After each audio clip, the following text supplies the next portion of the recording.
Divide 1/2 divided by 2. Whenever I divide a fraction by a whole number, I like to turn my whole number into a fraction.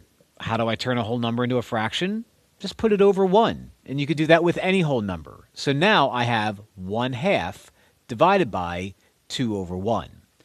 Now, when you divide a fraction by a fraction, I like to use the rule keep, change, flip.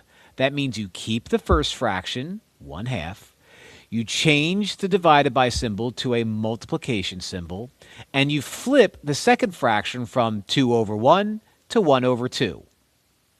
Now we have two fractions being multiplied together. And when you do that, multiply straight across the numerator and straight across the denominator.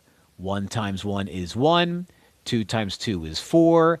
Nothing simplifies. This is not improper. We are done. The answer is 1/4.